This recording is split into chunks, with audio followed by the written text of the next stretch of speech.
কোন নাম্বার বা কোন জিমেইল দিয়ে আপনার ফেসবুক আইডিটি খোলা সেটা কি ভুলে গেছেন? কিভাবে বের করবেন? আসসালামু আলাইকুম লাভলি অডিয়েন্স। অনেক সময় কিন্তু দেখা যায় দীর্ঘদিন ধরে একটা ফেসবুক আইডি ব্যবহার করার কারণে সেই ফেসবুক আইডিটি কোন জিমেইল বা কোন নাম্বার দিয়ে খোলা সেটা কিন্তু অনেক সময় আমরা ভুলে যাই। আজকের ভিডিওতে মূলত জানতে পারবেন আপনার ফেসবুক আইডিটি কোন নাম্বার বা কোন জিমেইল দিয়ে খোলা সেটা কিভাবে কোথা থেকে দেখবেন। তো চলুন আর কথা না বাড়িয়ে মূল ভিডিও শুরু করি। ওয়েলকাম ব্যাক, চলে আসলাম মোবাইল স্ক্রিনে। ফার্স্ট অফ অল আপনারা ফেসবুকের অ্যাপটা ওপেন করবেন।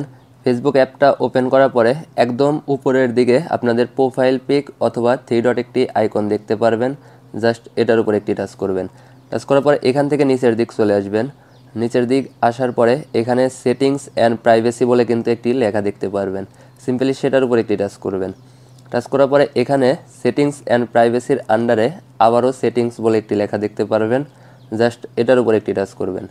টাচ করার পর এখানে কিন্তু আপনারা বেশ কিছু অপশন পেয়ে যাবেন। এখান থেকে একদম উপরে দেখতে পাচ্ছেন পার্সোনাল ডিটেলস বলে একটি লেখা আছে। তো সিম্পলি সেটার উপর একটি টাচ করবেন। টাচ করার পরে এখানে আবারও পার্সোনাল ডিটেলস বলে একটি লেখা দেখতে পাচ্ছেন আপনারা। জাস্ট এই অপশনটার উপর একটি টাচ করবেন। টাচ করার পরে এইখানে কিন্তু আপনাদের ফেসবুকের যাবতীয় ইনফরমেশনগুলো আপনারা দেখতে পারবেন এবং একদম সর্বপ্রথম বা উপরে যেটা আছে সেটা হচ্ছে কন্ট্যাক্ট ইনফো, মানে আপনার ফেসবুক আইডিটা কোন নাম্বার বা কোন জিমেইলের আন্ডারে খোলা আছে সেটা কিন্তু আপনারা সর্বপ্রথম বা উপরে দেখতে পারবেন। তো আশা করি আজকের এই ভিডিওতে আপনারা সবাই বিস্তারিত একটা ধারণা পেয়েছেন বা কিভাবে আসলে ফেসবুকের নাম্বার বা জিমেইল বের করতে হয় সেটা বুঝতে পেরেছেন। তো যাই হোক, সবাই ভালো থাকবেন, সুস্থ থাকবেন। আল্লাহ হাফেজ।